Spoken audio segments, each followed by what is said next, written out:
So, one of the greatest reasons why our school is doing wonderfully well is the Millennium Learning System. To all my dear parents, please say no to smartphones till your child doesn't reach the age of 15. It is my humble request to all parents, please learn to say no to your children when it comes to social media, when it comes to usage of technology.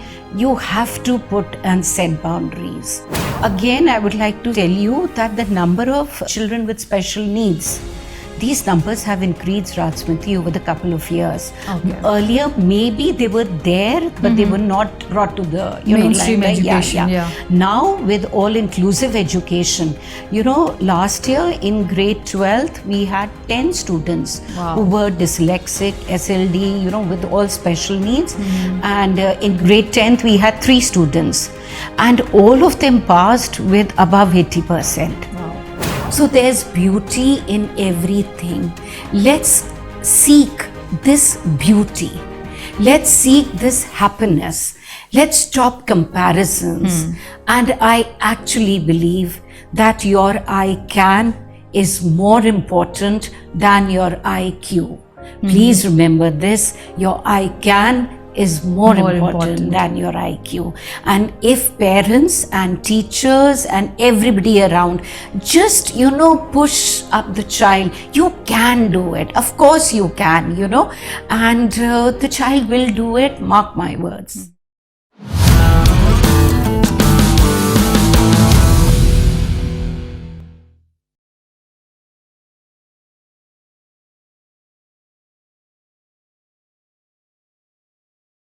Welcome to the Raj Smriti show.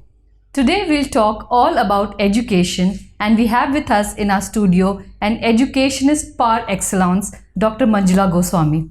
Welcome to the show, ma'am. Thank you so much, Raj Smriti. It's always a pleasure having you, and if you ask me, I personally believe education is the only tool that can transform this world, bring some, knowledge into the minds of humanity. So you being an educationist all your life, I would say, what are the new challenges that you're facing in the education system? Honestly speaking, the NEP has removed a lot of challenges. Okay. Vis-a-vis in terms of the subjects being offered, especially in CBSE. So the new education policy is like a real boon as far as the education is concerned. Challenges were there during COVID, but extremely happy to say that our school was the first school of Lucknow which started online classes. You see, we come from a background of IT. So we had our own platform. The Flip Learn was already there existing, So definitely we did our teacher training from Microsoft and other, people. But yes, that challenge was overcome, I would say, by everybody. All schools of Pan India, we overcame that challenge. And for 2.5 years, it was all online because we never used to force our children, even though we went offline. You're comfortable staying at home and study, please do that. So that was the biggest challenge, I would say. But in the near future, as far as education is concerned, we are very happy because one of the greatest reasons why our school is doing wonderfully well is the Millennium Learning System. Our ETAG books, they're only for us, mind you. And they have, a plethora of activities. It's hands-on work, it's role plays, it's quizzes, it's airport checklist. You have green card and yellow card and red cards. And, the children love to play. There are board games. So it's learning while playing. So, as you mentioned that, during COVID, we started depending heavily on technology, and now it has taken the front seat, I would say, even though we have gone to the offline system of learning. But still, now children have become used to the technological thing. They are more on the social media, they are more on the learning apps, I would say, which in some way is taking a toll on their mental, physical health. what is it that you have to say on the usage of technology by young children, youth, and parents? To all my dear parents, please say no to smartphones till your child doesn't reach the age of 15. It is my humble request to all parents, please learn to say no to your children when it comes to social media, when it comes to usage of technology. You have to put and set boundaries, because there's nothing like picking up a book, holding it in your hand, reading, the kind of, I don't know, I feel extremely at ease. I feel so nice, such positive vibes when I'm reading a book. So to all my parents, yes, we did use technology, but that was a different case. The entire world was attacked by, COVID. So that definitely involved technology, but not now. For in my school, phones are completely banned. Once a day we do surprise checking for anybody, unless and until there are some parents who, want their child to go home in an Uber or for safety reasons. But then they are taken by the receptionist when the child enters the school. And so my humble request, I feel sad when I see children holding, smartphones. An iPhone 15 has just been launched. When I go out and see them, these phones have ended your conversations. So as far as I am concerned, it's a big no. So, but there's a lot of peer pressure as well. As you said, iPhone 15 launch, we saw the pictures and the images. It was flooded by youth, especially, you could see that the young age people were there, excited for the launch. And it has taken a toll on their physical health. A lot of suicides are happening. Of course. And many a times we have also heard about, students committing suicide in school premise as well. Like the one case that we saw of Azamgarh recently when the girl jumped. So, I'm sure Millennium School takes, as you said, that you do surprise checking. You ensure that if they are coming with phones, it's taken at the reception and given to them only after classes. But sometimes students also fail to realize, parents bend down to the wishes of their children. Children threat their parents that, if you don't give us this, we'll do this. We'll jump. Our life is of no use. So since you deal with students all the time, you have almost 2,000, 3,000 students on a year.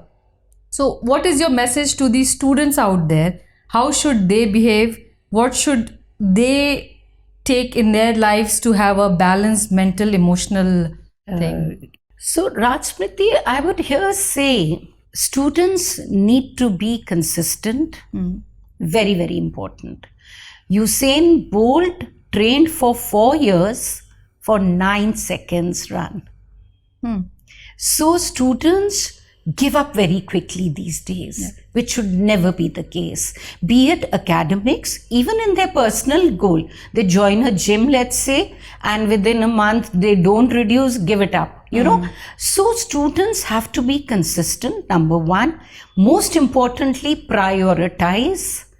If parents are giving them a smartphone, which ideally they should not, but वो हर घर के अपने कुछ संस्कार होते हैं. The way your families run may be different from the way we are running. Having said that, if you are giving in to your child's demand, make sure that you set some boundaries. No phones on the dining table. No phones, you give them the phones, give them that, Definitely planning is very important. I feel today's parents and children need to focus on planning and prioritizing, so that you know that in your 24 hours, this is your time management. You want the phone, fair enough, you get it for X number of minutes. Or let's say you get it thrice a day, but this is your time. This is your time for academics. These are your times. Please, I request all parents, especially of board classes, allow your children to play. Let them go out and play whatever sport they want. They'll come back, and what they would have studied in 2-3 hours, they would do it like this, So definitely planning is very important. Making a time schedule is very important. You know that it's your best friend's birthday this week, and you would be spending at least 4-5 hours, you know. Yeah. So again, you need to plan कि उस दिन मैंने सोचा था मैं maths core maths पढ़ूंगा, तो let me shift it here and there. Correct. And parents should also be privy to what these timetables are all about.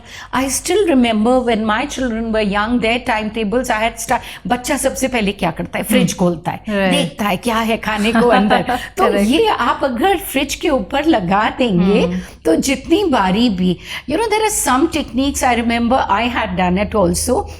So the bedroom door, when you close the bedroom door, let's say there's a theorem which you didn't remember, आप अगर उसको अपने दरवाजे पे चिपका देंगे, that's the first thing you see when you sleep and the first thing you see when you get up. Yeah. So these little things, you know what is your child's best corner. Correct. So, you know, just put these things and make learning and teaching very, very interesting. Very rightly pointed out that, you know, planning is important and setting boundaries is important, Very because important. just saying a no will not help, true. because there's peer pressure, they get shamed, they want to, you know, match up with what their friends are doing. Having said that, and as you were sharing tips from your life, you have been a mother, you have been an educationist all this while, a career woman, I would say. So tell us a bit about your life journey, the kind of struggles you faced, whether you had to break the glass ceiling, the whole idea of women empowerment.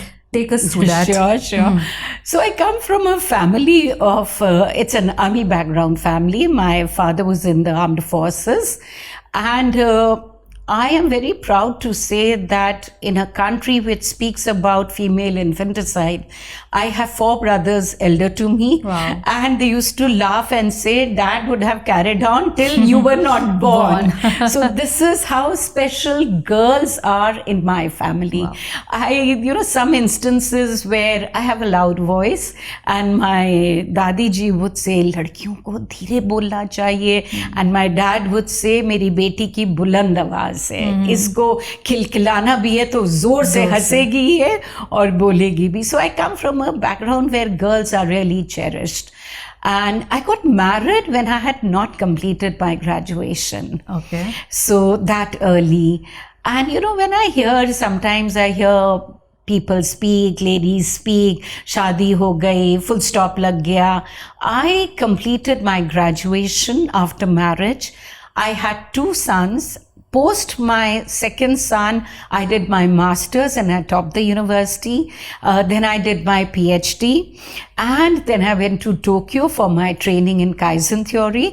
And yes, of course, my in-laws were beautiful people. I had a lot of family support. But then they used to feel very happy. You know, they would always say, continue and do what you want to do. So that is how I would request all ladies today. You know, you have time for your telephones, you have time for your Instas, you have time, you know. So why not utilize that time for something more creative, something which you can give back to this society which has given you so much. Very true. And as you rightly pointed out that, you know, family, I mean, some families may create objection to things, but when you start delivering, in your case, when you start proving yourself, completing one degree after the other, they provide you that support. You mentioned right now about the Kaizen training that you that you did. So tell us about what Kaizen theory is all about. Kaizen basically means continuous improvement. Okay. That is the essence of Kaizen theory. So let us say, and it applies to all sectors of the industry, not just education. So let's say we talk of any corporate big house. So your turnover was X this year, and what should you do to make it X plus next year? Same for academicians. If I am a PGT, let's say business studies teacher, and my class average was X, so how do I increase it next year? So there are quality circles involved. There is a lot of analysis. There's a lot of SWOT analysis. And most importantly, as far as education is concerned, the first thing that we do is to assess. We do not say, this is my kind of teaching. I will see, how does Raj Smriti like to be taught in? So Okay. is she a visual learner? Is she, so you have the Kinesthetic, VAC. yeah. And then we frame our learning, teaching process so that you're comfortable. Like for me, I can't sit, idle. I'm totally kinesthetic. So if, the only time when I perhaps sit is when I'm reading a book. So again, you must remember that The for same all of stick us, cannot be used be for used all. for everybody.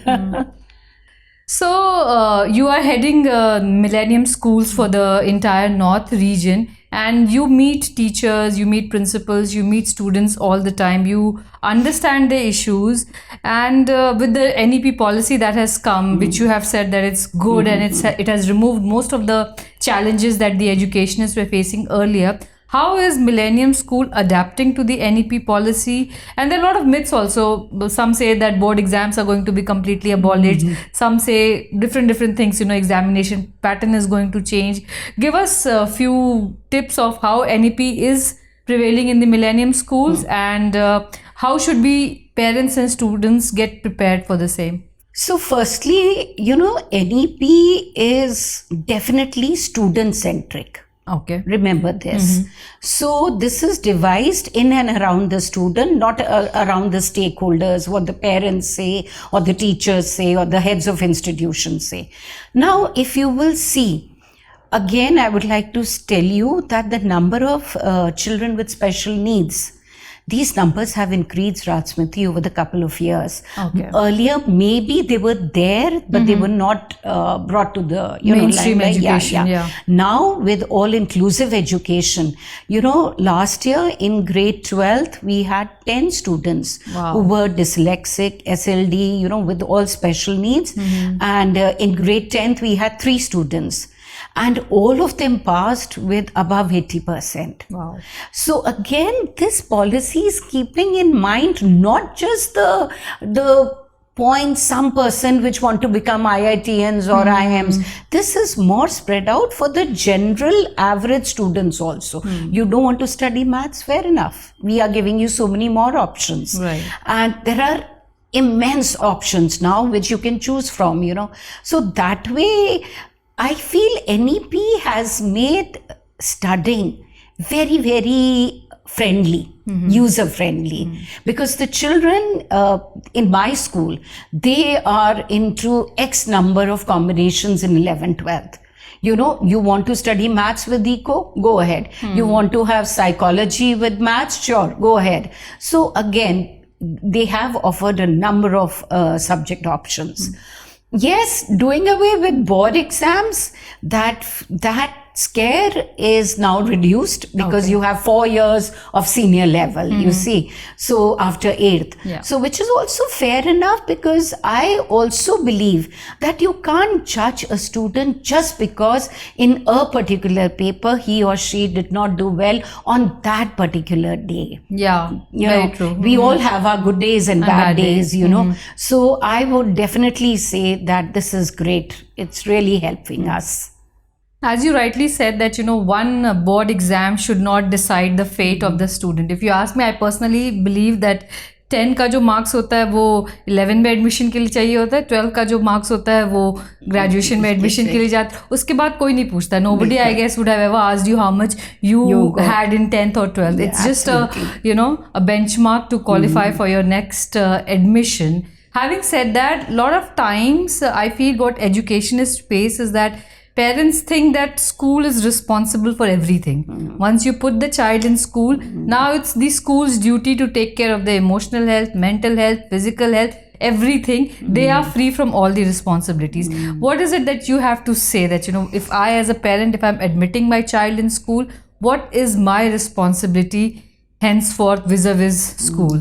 You're so correct, Raj Smriti. To all the parents, I would say, you have lived your life. Don't ask your children to live your dreams. Your dreams is not your, which you have to pass on to your children. I get so upset sometimes when I meet parents who say, ma'am, इनको तो biology पढ़नी पड़ेगी, हमारे 4 nursing home है, कौन संभालेगा? Right.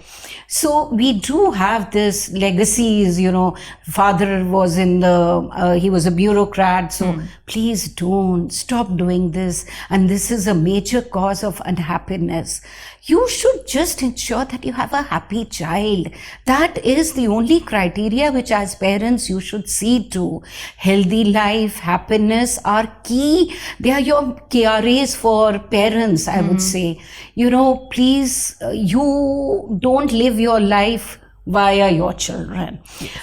Yes, I would also ask parents especially to take out more time for their children. What I have been observing over the last 8-9 years is parental interaction is becoming very, very less. It's not that you have to be there all the time. You have working moms, you have so much. But whatever time you are spending, please spend quality time.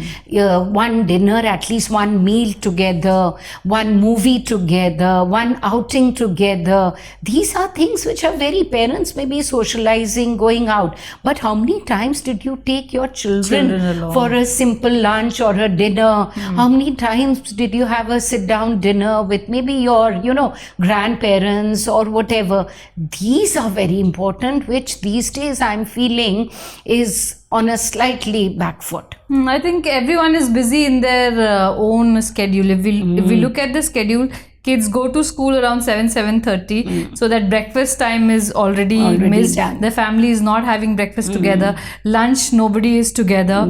Dinner, if the father is coming late, then children eat their dinner early and they go off to sleep. So practically on weekly basis, you hardly get probably Saturday or Sunday wherein you can spend quality time together. No, but I still feel, let's say the father comes home late, so when you come home, and just sit with your children, ask how was your day, is there anything which you need my help, just these won't take more than 10-15 minutes, but make it a policy that you must. Otherwise, who does the child go to? Very true. So these are things, family values. I give a huge amount of priority to family. For me, family is and will always remain my utmost priority. And rightly said, parents think that school ko de diya to ab school jaane. Fortunately for us, our parent connect is extremely strong, and we do have a lot of telephone calls, etc., because sometimes the child may not tell what the issue is at home, whereas he or she tells it to the teacher. So there are times when we need to speak with the parent 101, and yes, parents, I feel, at least my school parents are they're pretty okay about coming to school whenever there's an issue, talking it, thrashing it out, and we also see what action has been taken, and after 15 days we do a follow-up कि भाई आपको ये दिक्कत थी, resolve हुई कि नहीं हुई. But yes, I feel parents need to take more quality time with their children. So as you said, it's rightly about the conversation. You have to do that on a daily basis, and not just within your family but with the school authorities as well. Yes, of course. You have to be hand in hand with the teacher, with the principal. Absolutely. If your child is facing any difficulty or even general growth and development, you just can't leave your children in the hands of school and say that now school has to do their bit, and we will have my child is in the school for 6.5 hours. You still have a lot of time, But yes, I feel कि अगर बच्चे का एक हाथ school ने पकड़ा है और एक हाथ पेरेंट ने पकड़ा है तो बच्चा उड़ेगा. Wow, what a beautiful thing to say, that I mean, both the hands should be in the safe custody. Nice. So it's all about partnership, it's all about communication, and as I personally said, it's all about education. Education is the only tool that can transform the world. Absolutely. And for me, all educationists are like, as we treat teachers as gods, they are any profession you talk about. You can't have a doctor, you can't have an engineer, you can't have anyone if the education system is not functioning well. So what is your message to everyone out there? We just had Mental Health Day celebration. We are seeing how, we are at a time wherein the world is beautiful. We have access to everything, right from our ancient knowledge to the modern technology to the best of infrastructure, but still we are not happy. Still we are not healthy. We know what to eat, what not to eat, but somewhere we are lagging behind. So what is your message? It can be a universal message to anyone who's watching this, or you can have your message in, for children, for parents, for others. What is it that you'd like to say? So I would say every child is unique. Even the most beautiful, let's pick up Sushmita Sen. Yeah. She would be having some flaw. And, somebody very, very ordinary looking, maybe the eyes are beautiful or the eyelashes are beautiful. So there's beauty in everything. Let's seek this beauty. Let's seek this happiness. Let's stop comparisons. And I actually believe that your I can is more important than your IQ. Please remember this, your I can is more important than your IQ. And if parents and teachers and everybody around just, push up the child, you can do it. Of course you can, and the child will do it, mark my words. It's when you start saying, nahi kar paoge. तो वो पक्का नहीं कर पाएगा. I would like to quote something here. My grandmother and my granddad was in the army, and he was posted in the UNICEF mission, in I think in Africa. And my grandmother was totally illiterate, and she was going to South Africa. And I remember asking her that, "Baby ji, आपको तो English आती नहीं है, आप कैसे जाओगे?" तब पानी के जहाज होते थे. She would go in that, and she would say, "बेटा, भगवान ने मुंह दिया है, पूछ के I will पहुंच जाएंगे." So please बच्चों को पूछने दीजिए. उनकी जितनी भी inquisitiveness है, हम लोग अब ये भूल गए हैं. Why is the grass green? Why is the sky blue? Right. Let them ask these questions, That inquisitiveness will bring happiness. That I can will definitely bring a better society. Very true. And a happier society. As you said, and as we say that, no question is a stupid question. Yes. The more you absolutely. question, the more you ask, the more aware you'll become, and you'll become healthy and happy. Absolutely. So thank you so much for coming over and sharing such lovely insight. It was wonderful having you. Entirely my pleasure, Raj Smriti. It's so nice knowing you as a person and of course as a professional, and thank you for inviting me. Thank you. And thank you to your team also. Thank you.